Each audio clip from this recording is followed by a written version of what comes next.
नमस्कार, आप देख रहे हैं मनी वाले। मैं हूं नंदनी और मेरे साथ हैं राजीव सिंह जो कि एक फाइनेंस एक्सपर्ट हैं। आज हम बातचीत करेंगे कुछ ऐसी बातों के बारे में। कहते हैं कि इंसान दिन भर मेहनत करता है, पैसा कमाता है अपने भविष्य को सुरक्षित करने के लिए। हम तमाम योजनाएं बनाते हैं, तमाम ऐसे प्लान बनाते हैं जिससे हमारा भविष्य सुरक्षित हो सके। और अगर बात की जाए मनी वाले की, तो इस कार्यक्रम में भी हम जानेंगे कि ऐसी कौन कौन से तरीके हैं जिससे हम अपने आप को सुरक्षित रख सकते हैं, अपने भविष्य को सुरक्षित रख सकते हैं। देखिए, बातचीत से आप समझ गए होंगे हमारा इशारा एक ऐसे प्लान के बारे में है बात करने का, और जिसे हम पीपीएफ के तौर पर जानते हैं। और आज हम डॉक्टर राजीव सिंह जी से जानेंगे, बातचीत करेंगे कि आखिर पीपीएफ क्या है और इस प्लान का किस तरीके से हम फायदा उठा सकते हैं। देखिए, पीपीएफ बहुत ही प्रचलित है आप हम सभी के नज़र में, लेकिन फिर भी इससे जुड़े बहुत सारे ऐसे सवाल होते हैं जब हम सोचते हैं, डरते हैं इसमें निवेश करने से। किसी भी प्लान में निवेश करने से पहले बहुत ज़रूरी है उससे जुड़े सभी सवालों को समझ लेना, उसके जवाब जो आपको मिल रहे हैं क्या आप उससे संतुष्ट हैं, वो जवाब क्या आपके लिए सही है, या आपके लिए ये प्लान किस तरह से और कितना फायदेमंद होगा। तो इस कार्यक्रम में, शो में हम यही जानने का प्रयास करेंगे। तो जैसा कि सर हमने अपने दर्शकों से बताया है, साझा किया है कि आज इस खास कार्यक्रम में मनी वाले में हम पीपीएफ को समझेंगे। सबसे पहले तो आपको बता दें कि पीपीएफ पब्लिक प्रोविडेंट फंड, और किस तरीके से ये पब्लिक के लिए फायदेमंद है, किस तरीके से पब्लिक के भविष्य को सुरक्षित करेगा, हमारे दर्शकों को बताएं। जी देखिए, अगर हम एक लाइन में इसको जानना चाहें कि ये योजना है क्या, पब्लिक प्रोविडेंट फंड या पीपीएफ, तो अगर इसको एक लाइन और शॉर्ट में बोले तो ये है कि ये रिस्क फ्री है, ये टैक्स फ्री है, और कोई डिसिप्लिन वे में अगर इसमें निवेश करता है कुछ सालों के लिए, जो हम आगे चर्चा करेंगे, तो ये आपको करोड़पति बना सकता है। अच्छा जी, तो रिस्क फ्री है, टैक्स फ्री है, लेकिन इसके साथ में आपने बात कही है कि डिसिप्लिन में होकर के, यानी कि किसी भी तरह की अगर हम गलती नहीं करते हैं, तो इसके बारे में बारीकी से बताएं। सबसे पहले तो आखिर ये योजना है क्या?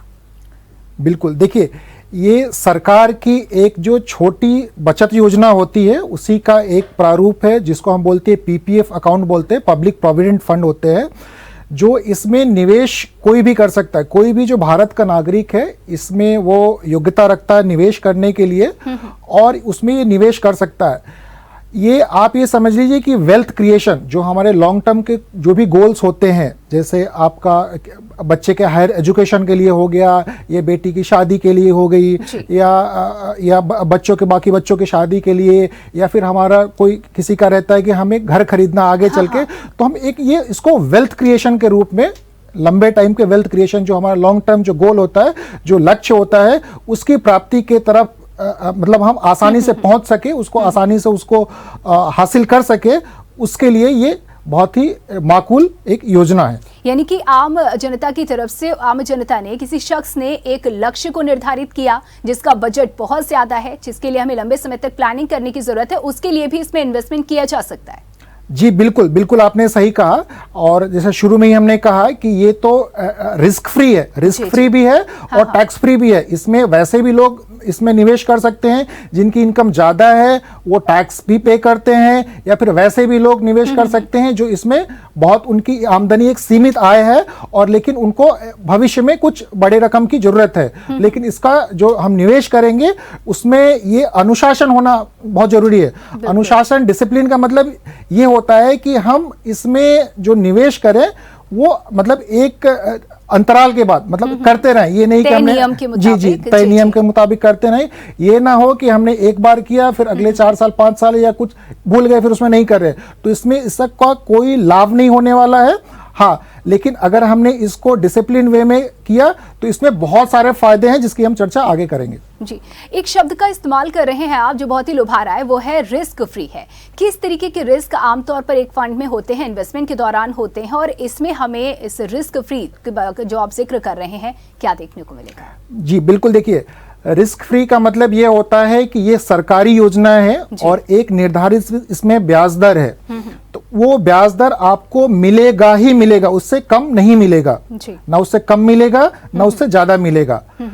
अब हालांकि मार्केट में और भी कई सारी योजनाएं हैं, जैसे कि म्यूचुअल फंड्स हो गए या और भी कई प्राइवेट कंपनियों के म्यूचुअल फंड्स की योजनाएं हैं, जहां पे क्या होता है कि रिस्क ज्यादा होता है और रिटर्न भी उसके मुकाबला ज्यादा होता है। लेकिन रिस्क होता है बिल्कुल, तो वहां पे मोर रिस्क और मोर गेन ये रहता है। मतलब आपका वहां पे ये जरूरी नहीं है कि वहां पे जो हिस्टोरिकल जो रिटर्न्स रहे हैं वही आपको मिले, वहां हो सकता है कि आपका जो मूलधन है वो भी कम हो सकता है। लेकिन इसमें क्या है कि आपका मूलधन तो सुरक्षित है ही, साथ में जो सरकार या जो बैंक जहां पे भी सरकारी बैंक से या फिर प्राइवेट बैंक जहां पे भी आपने ये पीपीएफ अकाउंट खुलवाया है, तो जो भी ब्याज का निर्धारण होगा उतना तो आपको मिलना ही मिलना है, इसलिए ये रिस्क फ्री है। और बिल्कुल बहुत सही कहा आपने कि देखिए बहुत सारे लोग ऐसे होते हैं जो रिस्क लेने की कंडीशन में नहीं होते हैं, उनके लिए वो पैसा बहुत मायने रखता है। उन्होंने जो लक्ष्य निर्धारित किया है कि भाई बेटी की शादी करनी है या फिर कुछ मकान खरीदना है या बच्चे की एजुकेशन हो गया, ऐसे के समय के लिए उन्हें वो अमाउंट चाहिए ही चाहिए होता है, और ऐसे में डेफिनेटली रिस्क फ्री इन्वेस्टमेंट बहुत ज़्यादा ज़रूरी है। अब अगर बात की जाए निवेश करने की, तो वो कौन कौन से पात्र हैं, कौन कौन लोग इसमें निवेश कर सकते हैं? देखिए, जैसे इसमें कोई भी व्यक्ति जो भारत का नागरिक है इसमें ये निवेश कर सकता है। निवेश करने के लिए आपको क्या होगा कि आपको खाता खुलवाना पड़ेगा, पीपीएफ अकाउंट आप किसी भी बैंक में जो अधिकृत शाखा है बैंक की, वो चाहे सरकारी हो चाहे प्राइवेट हो, आप जाके वहाँ पे अकाउंट खुलवा सकते हैं। बैंक के अलावा जो पोस्ट ऑफिस होते हैं, पोस्ट ऑफिस में भी ये अकाउंट खुलता है। अच्छा जी, तो सबसे पहले वहाँ पे जिसको भी, अगर मान लीजिए मुझे अगर खाता खुलवाना है तो मुझे बैंक जाना पड़ेगा, वहाँ पे मुझे अपने सारे केवाईसी नॉर्म्स पूरे करने पड़ेंगे। नो योर क्लाइंट जो भी हो, जो photograph, address proof, PAN card, Aadhaar card, जो भी बैंक मांगता है वहाँ पे हमें ये वहाँ पे डॉक्यूमेंट सारे जमा करने के बाद हमारा एक अकाउंट खुल जाएगा। वो अकाउंट नंबर, पासबुक वहाँ से हमें मिल जाएगा जहाँ पे भी हमने खाता खुलवाया है, और फिर हम वहाँ इसमें इन्वेस्टमेंट शुरू कर सकते हैं। अगर हम बात करें मिनिमम इन्वेस्टमेंट की, तो इसमें कम से कम हम 500 रुपए से इसमें शुरुआत कर सकते हैं। 500 रुपए सालाना, जो कि एक मतलब आप कोई भी अगर जिसकी सीमित सालाना, जी जिसकी सीमित आय है वो भी कर सकता है, जिसकी आमदनी ज्यादा है वो भी कर सकता है। तो जैसे इसका नाम ही है, वो जो सरकारी जो योजनाएं चलती हैं, जो छोटी बचत योजना है, उसी के अंतर्गत ये है, और इसमें शुरू कर सकते, कोई भी शुरू कर सकता है। देखिए, आपने कहा कि भारत का कोई भी नागरिक इस योजना का लाभ उठा सकता है, इसमें इन्वेस्टमेंट कर सकता है। तो एज क्राइटेरिया क्या है, कब से कर सकता है, क्या कुछ मिनिमम उम्र है और मैक्सिमम उम्र अगर कुछ है तो इसके बारे में बताएं। जी देखिए, इसमें माइनर हो या मेजर, दोनों लोग इसके लिए एलिजिबल होते हैं अकाउंट खोलने के लिए। अकाउंट किसी का भी खुल सकता है, इसमें कोई एज का रेस्ट्रिक्शंस नहीं। अच्छा, माइनर्स भी कर सकते हैं, यानी 18 से कम भी? क्या जी, माइनर के भी अकाउंट खोले जा सकते हैं और मेजर के भी अकाउंट खोले जा सकते हैं। अब इसमें एक टेक्निकल चीज मैं बता रहा हूँ, जैसे कि किसी माइनर का अकाउंट खुला और आप इन्वेस्टमेंट करिए, उसका फायदा उठाइए, उसमें कहीं कोई दिक्कत नहीं है। लेकिन माइनर के केस में अगर माइनर का अकाउंट है और आप टैक्स सेविंग पर्पस से अगर ये अकाउंट को यूज कर रहे हैं, तो ये हमेशा उसके गार्जियन के इन्वेस्टमेंट में ये जोड़ा जाता है। जी। मतलब अगर ये है कि जैसे गार्जियन को 1.5 लाख रुपए इन्वेस्टमेंट करना है, जिसका जैसे एटीसी में इसके अंतर्गत छूट भी मिलता है, तो अगर आप चाहें कि बच्चे में भी 1.5 लाख जमा कर दे, आप भी कर ले, तो दोनों में छूट मिलने वाला नहीं है। ये छूट आपको मिलेगा एक, मतलब दोनों मिला के आप अपना और उसका मिला के 1.5 लाख रुपए जमा करके उसका छूट ले सकते हैं। तो अकाउंट तो इसमें कोई भी खुलवा सकता है। हाँ, एक चीज मैं आपको बताता हूँ, जितनी कम उम्र में हम अकाउंट खोलेंगे तो उसमें क्या रहता है कि एक, जैसा कि हम लोगों ने डिस्कस किया है कि ये लॉन्ग टर्म गोल, कोई एक बड़ा जो लक्ष्य है, उस लक्ष्य को हासिल करने के लिए अगर हम करते हैं, तो इसमें जो मिनिमम जो टर्म होता है, मतलब कम से कम ये 15 साल के लिए अकाउंट खुलता है। मिनिमम जी, 15 कम से कम 15 साल के लिए अकाउंट। मैक्सिमम की अगर बात की जाए जी, तो जैसा कि मिनिमम हम 15 साल के लिए अकाउंट खोला जाता है, और 15 साल की मैच्योरिटी के बाद कोई भी चाहे तो इसको हर 5 साल के ब्लॉक्स पे, मतलब 20 साल, 15 साल के बाद 5 साल बढ़ा के 20 साल कर सकता है, 20 साल के बाद 25 साल, 25 साल के बाद 30 साल, मतलब 5-5 साल के अंतराल पे इसको हम ब्लॉक्स पे बढ़ा सकते हैं। लेकिन ये कम से कम 15 साल का अकाउंट तो खोलना ही पड़ेगा, जिससे कि इसका एक वो भी है, मतलब ये अकाउंट का एक शुरू करने का जो भी सरकार जो भी रही हो, या एक इसका मतलब क्या कह सकते हैं कि टारगेट ही यही है कि लोग लंबे टाइम तक पैसा जमा करें, अपना वेल्थ क्रिएट करें, मतलब एक साथ पैसा इकट्ठा हो कि जो उनके भविष्य में किसी काम आ सके। बिल्कुल बिल्कुल। देखिए, आपने कहा कि जो अन्य जगह होती हैं जहां हम इन्वेस्ट करते हैं, वहां रिस्क भी ज़्यादा होता है और प्रॉफिट्स भी ज़्यादा होते हैं। यहाँ रिस्क कम है, तो क्या प्रॉफिट में भी कमी होगी, या फिर क्या कुछ इसकी ब्याज दर है? जी बिल्कुल। जैसा कि मोर रिस्क मोर गेन हम लोगों ने बात करा, तो जहां पर रिस्क ज्यादा है, जैसे हमने बात करी म्यूचुअल फंड की, हालांकि इस म्यूचुअल फंड के बारे में हम बहुत विस्तृत में जानकारी लेंगे, डिस्कशन करेंगे आगे के एपिसोड्स में। तो इसमें क्या है कि इसमें आपका ब्याज एक फिक्स होता है। जैसे अभी की अगर हम ब्याज दर की बात करें तो 7.1% है, जो कि गारंटेड है, आपको इतना मिलेगा। इतना मिलेगा मतलब ना तो इससे कम मिलेगा, ना तो आपको इससे ज्यादा मिलेगा। अब इसमें एक चीज और है कि जो सरकार, आरबीआई या भी जो भी इनका बॉडी है, वो आप इसमें हर तिमाही इसके ब्याज की समीक्षा होती है। तो जरूरी नहीं है कि आज 7.1 है तो भविष्य में भी 7.1 ही रहेगा। अच्छा, ये हो सकता है आगे चल के कम भी हो सकता है या आगे चल के बढ़ भी सकता है, जैसे कि देखा गया है पीछे, मतलब हिस्टोरिकली। इसका आधार क्या होता है कम या बढ़ने का? देखिए, इसका आधार हम कहें जैसे कि मार्केट में ब्याज दर क्या चल रहा है, जैसे जो रिजर्व बैंक का जो रेपो रेट या भी उसका जो रिवर्स रेपो रेट, या फिर वहां पे क्या उनकी जो मॉनेटरी पॉलिसी है, ये सब चीजों को ध्यान में रख के इसका निर्धारण होता है। जैसा कि अगर आप देखें तो आजकल फिक्स डिपॉजिट्स पे रेट्स जो है बहुत कम हो गए। कई जगह देखा गया है कि वो 6% से नीचे या 5% के आसपास आ गए हैं। तो इसका भी अगर देखें तो कुछ साल पहले तक 9% तक का ब्याज चलता था, लेकिन ये भी धीरे धीरे करके ये कम होता जा रहा है। तो जरूरी नहीं है कि ये कम ही रहे, आगे हो सके बढ़ भी सकता है या घट भी सकता है, लेकिन आज के डेट में तो 7.1% जो है वो गारंटेड है। बिल्कुल। राजीव जी, सामान्य खातों में हम जो पैसा जमा करते हैं उसका जो ब्याज दर होता है और इसमें इन्वेस्ट करने के ब्याज दर में करीब कितना फायदा हम देख सकते हैं? देखिए, इसमें फायदे तो बहुत हैं जी।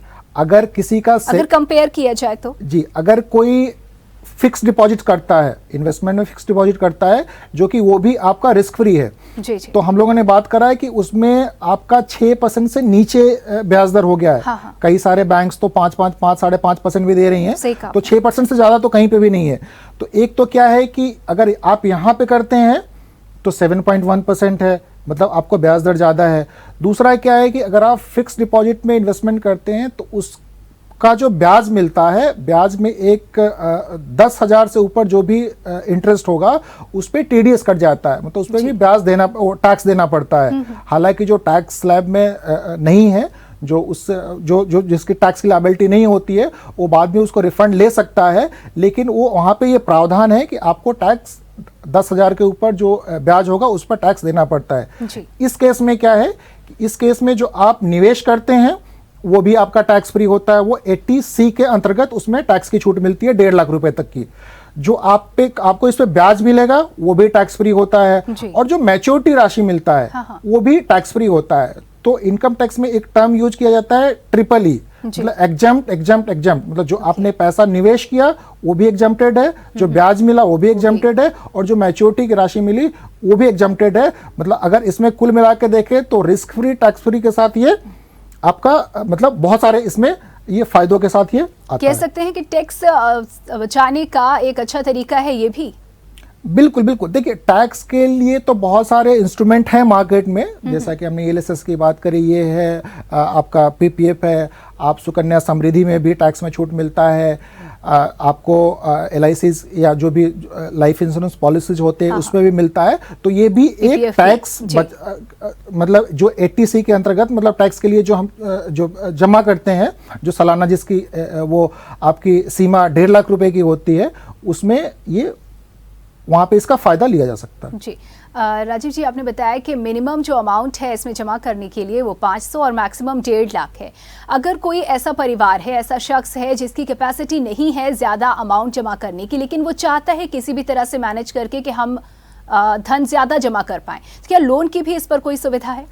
देखिए, लोन, देखिए आप एक चीज हमें समझना होगा कि कभी भी हम इन्वेस्टमेंट लोन लेके नहीं करते, ठीक है? तो लोन लेके तो हम कोई इन्वेस्टमेंट करेंगे नहीं, क्योंकि आप कभी भी आप मार्केट में देखेंगे तो जो आपको इंटरेस्ट मिल रहा होगा, लोन का जो इंटरेस्ट होगा हमेशा उससे ज्यादा रहेगा। हाँ, लोन इस चीज में है कि अगर आपने मान लीजिए कुछ साल तक पैसा जमा किया, आपने 3 साल 4 साल या 5 साल तक पैसा जमा किया, ठीक है, या 10 साल तक आपने जमा किया, अचानक आपको कहीं जरूरत पड़ी कि आपको कुछ पैसे की लोन की जरूरत है, तो आप इस जमा राशि के ऊपर आप वही बैंक, जहाँ पे बैंक या पोस्ट ऑफिस जहाँ पे आपने ये खाता खुलवा रखा है, जहाँ पे आप ये पैसा जमा कर सकते हैं, आप वहाँ से लोन के लिए एलिजिबल हैं। हाँ, पूरे जैसे जो भी एक जो रकम आपका जमा है, ब्याज के साथ जो भी वहाँ पे एक राशि आपकी बनी हुई है, तो पूरी राशि नहीं, लेकिन एक पार्शियल अमाउंट आपको लोन के रूप में मिल जाएगा। लेकिन ये आप ध्यान रखिएगा, जो भी इन्वेस्टर है, जो भी दर्शक है, मैं उनको ये बता दूं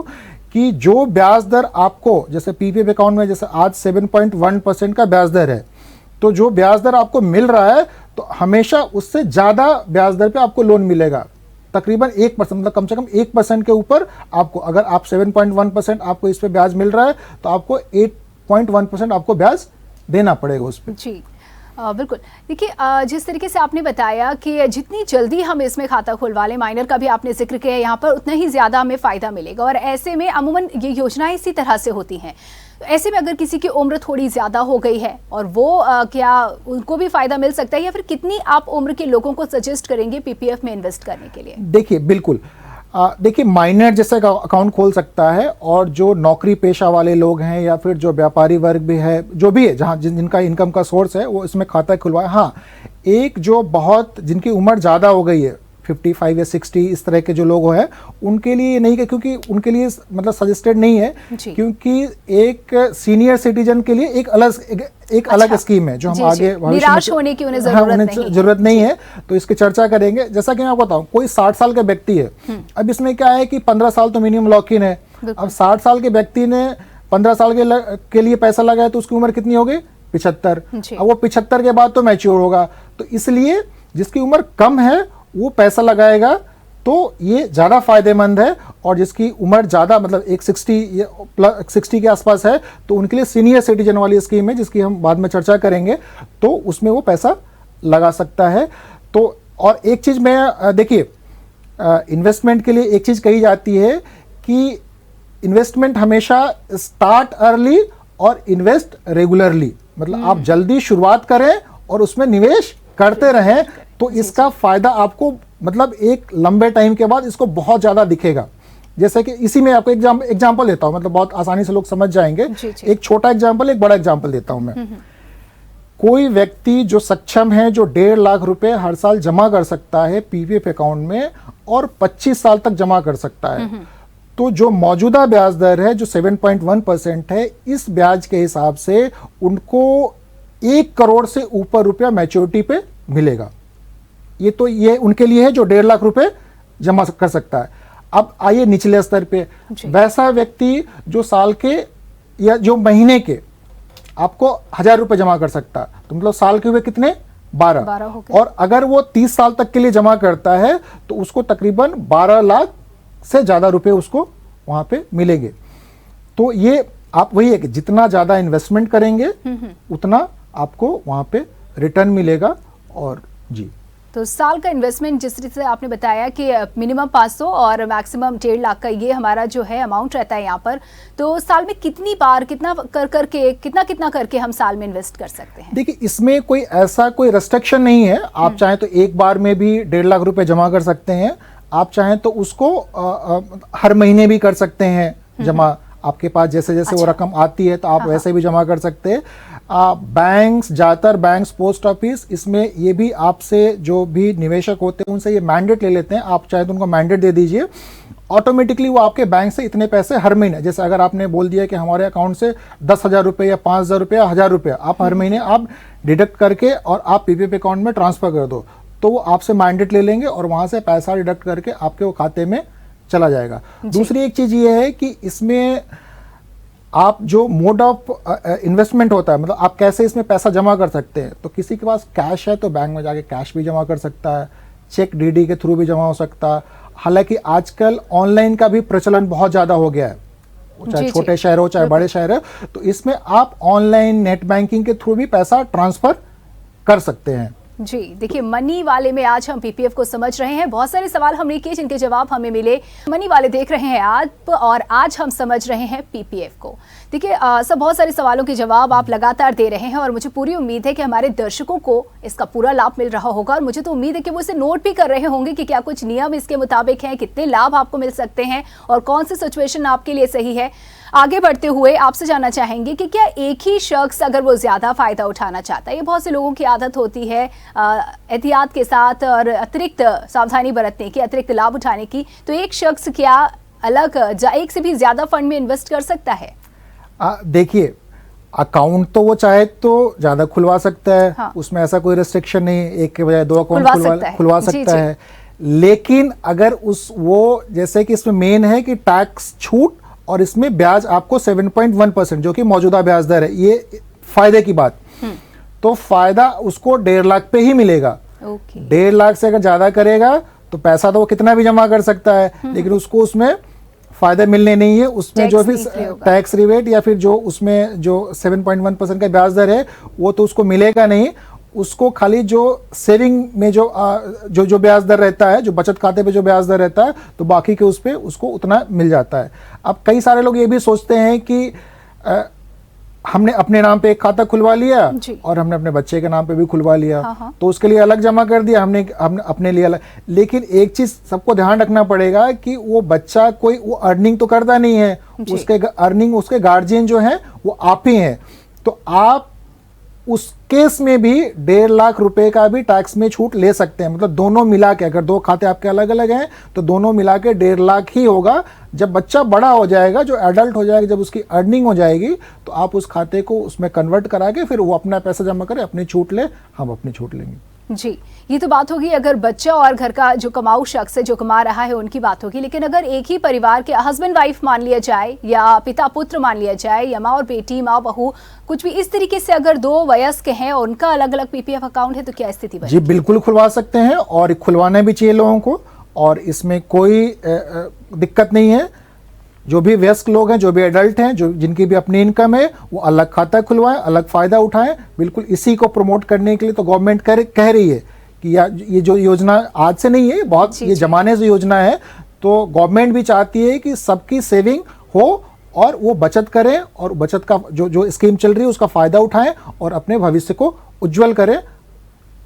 देखिए, बहुत इंपॉर्टेंट बात आपने कही कि अगर 1.5 लाख से ज़्यादा होता है तो क्या होगा, क्योंकि जिस तरीके से आपने बताया कि फिर ना तो हमें इनकम टैक्स में उतना फ़ायदा मिलेगा, यहाँ टैक्स नहीं बचेगा, और साथ ही ना ही यहाँ पर 7.1 अगर हम बात करें ब्याज दर की तो वहाँ पर भी उतना फ़ायदा नहीं मिलेगा। लेकिन अगर मान लीजिए बाई चांस जमा करने के दौरान ये राशि 1.5 लाख से ज़्यादा हो जाए तो फिर क्या स्थिति बनती है? नहीं, बिल्कुल आप जमा कर सकते हैं, आप 1.5 लाख से ज्यादा कर सकते हैं, उसमें कोई दिक्कत नहीं। उसमें कोई आपको रोकने वाला नहीं है कि आपने जमा क्यों करा 1.5 लाख रुपए। लेकिन जो ब्याज जो मिलेगा वो 7.1% का जो ब्याज हम लोग जो इसकी बार बार चर्चा कर रहे हैं, क्योंकि हम बार बार ब्याज की चर्चा इसलिए कर रहे हैं कि जो फिक्स डिपॉजिट और जो सेविंग पे है वो ब्याज दर बहुत कम है। तो उसको जो मैक्सिमम जो ब्याज मिलेगा उसको 1.5 लाख पे ही मिलेगा। बाकी पे जो बचत खाते का जो ब्याज होता है, जो भी 2-2.5% या 3%, वो बैंकों के ऊपर डिपेंड है, अलग अलग बैंकों का अलग अलग रहता है, तो उस पे उसको उतना ही मिलेगा।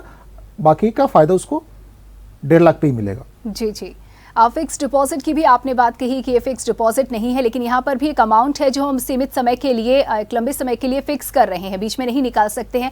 फिक्स डिपॉजिट से ये किस तरह से और कितना अलग है? देखिए, बिल्कुल ये बहुत ही बढ़िया सवाल है। कई सारे लोगों को ये कंफ्यूजन रहता है कि पीपीएफ और फिक्स डिपॉजिट एक ही है, लेकिन ये एक नहीं है, दोनों अलग अलग है, दोनों के मकसद अलग हैं। जो पीपीएफ है ये लॉन्ग टर्म के लिए, वेल्थ क्रिएशन के लिए होता है। आपका जो एफडी है, ये आप बहुत लंबे टाइम के लिए एफडी एक साथ नहीं कर सकते, कुछ सालों के लिए कर सकते, 2 साल 3 साल, अगर आप चाहें कि 25-15 साल के लिए एफडी करें तो ज्यादातर बैंकें इसको ऑफर नहीं करती। हालांकि मतलब ज्यादातर क्या, कोई भी बैंक इसको ऑफर नहीं करती। तो यहाँ पे एक तो जो लॉन्गर टर्म गोल है उसके लिए पीपीएफ है, अगर हम अंतर देखें, और कुछ साल के लिए अगर लगाना है शॉर्ट, उसको हम शॉर्ट टू मीडियम टर्म बोल सकते हैं, तो हमारे लिए एफडी है। दूसरा क्या है कि जो एफडी के जो ब्याज होते हैं वो, जैसा कि हमने पहले भी चर्चा किया कि 10,000 से अगर ऊपर ब्याज होगा तो उस पर टीडीएस कटेगा। इसका जो ब्याज होता है वो टैक्स फ्री होता है जी।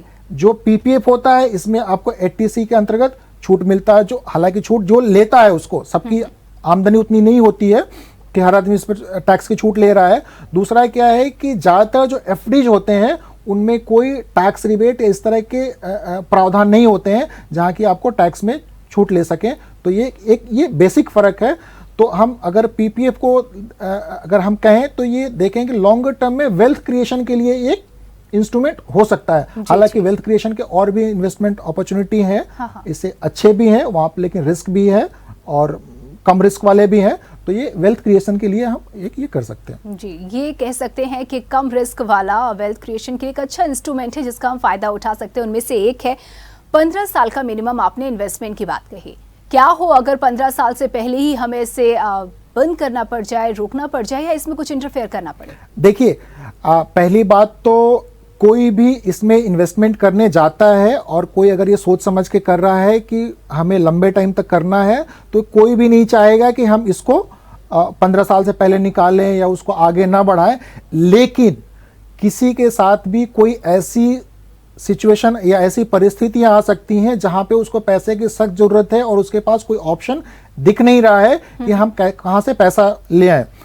तो जैसे किसी को कोई क्रिटिकल इलनेस हो गया, कोई ऐसी गंभीर बीमारी हो गई कि जहां पे उसको पैसे की जरूरत है और उसको और कहीं से पैसा मिल नहीं रहा, उसको ये पीपीएफ के पैसे निकालने होंगे, तो बैंक या पोस्ट ऑफिस में वो भी जो भी संबंधित दस्तावेज हैं आप वहां पे सौंप के और वो पैसे विड्रॉल निकाल सकते हैं। तो एक तो इसके लिए होता है।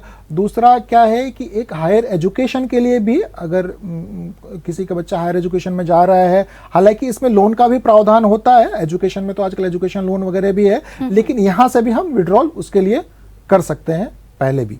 जी, पहले भी किया जा सकता है। इसका मतलब आपसे ये भी जानना चाहेंगे कि अगर जो अमाउंट हमने फिक्स किया है कि ईयरली, मान लीजिए हमें 500 जमा करना है, या मान लीजिए कि 50,000 है, 1.5 लाख जैसे कि मैक्सिमम इसका अमाउंट है, अगर हम किसी वजह से नहीं कर पाते हैं जमा, ऐसे सिचुएशन में क्या होता है? जी देखिए, इसमें तो कि मिनिमम है कि 500 रुपये हर साल आपको जमा करना है। किसी भी कारणवश अगर आप नहीं जमा कर पाए, या फिर मान लीजिए आपके खाते में 1 लाख 2 लाख या कुछ भी रकम है, आप नहीं जमा कर पाए, कुछ साल आप जमा नहीं कर पाए, तो इसमें बिल्कुल आपको घबराने की जरूरत नहीं है कि आपका पैसा खत्म हो जाएगा, डूब जाएगा, कुछ ऐसा कुछ भी नहीं है।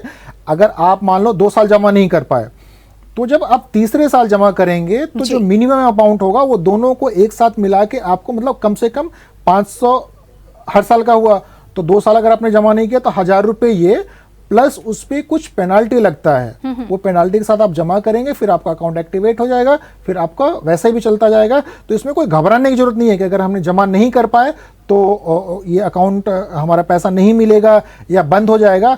हालांकि मैं लोगों को ये एक सलाह दूंगा, या मैं रिक्वेस्ट करूंगा कि अगर आप इस तरह की कोई भी बचत योजना चला रहे हैं तो उसको कंटिन्यू करिए, उसको याद रखिए, उसको जमा करिए।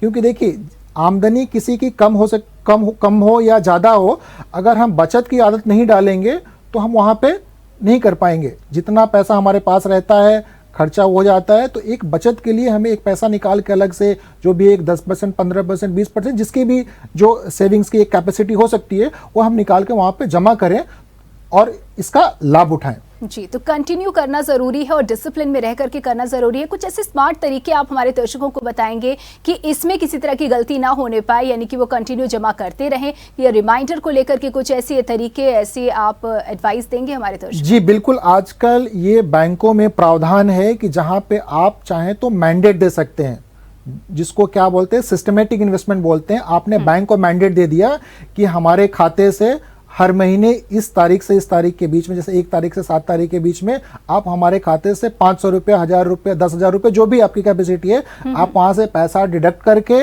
और वहां पे पीपीएफ अकाउंट में हमारे जमा कर दीजिए।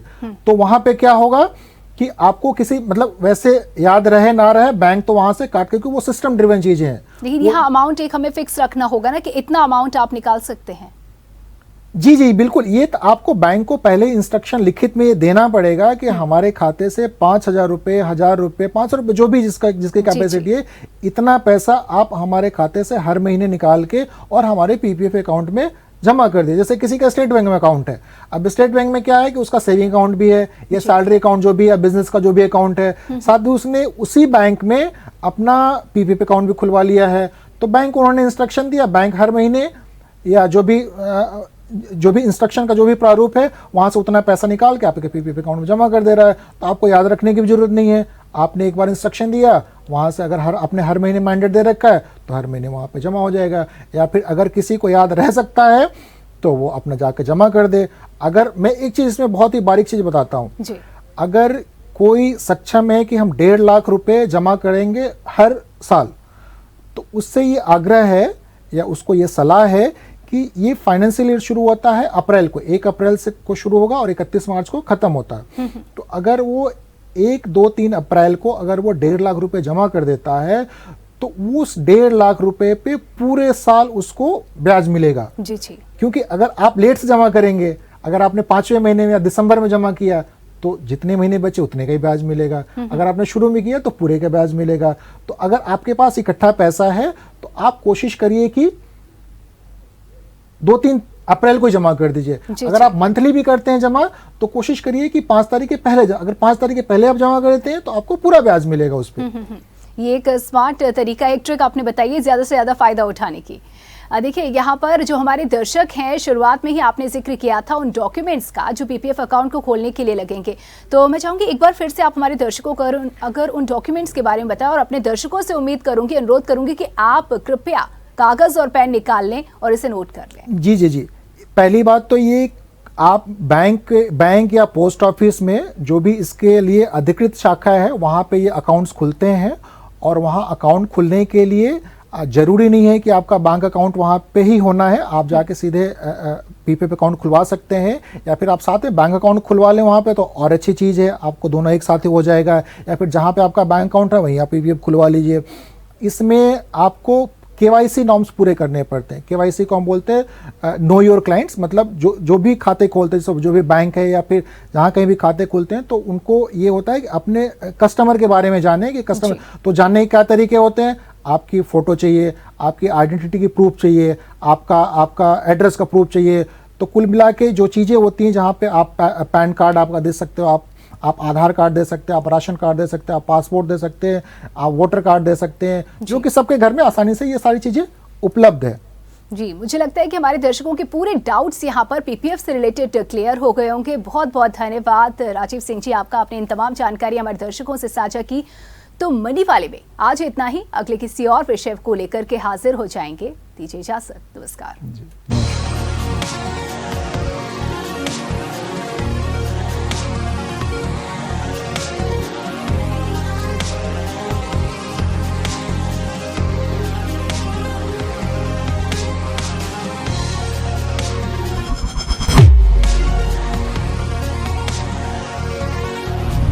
अगर आपको हमारा वीडियो पसंद आया हो तो हमें लाइक करें, सब्सक्राइब करें और ज्यादा से ज्यादा शेयर करें, और हाँ, बेल आइकॉन दबाना ना भूलें ताकि हर खबर का अपडेट आप तक पहुंचे तुरंत।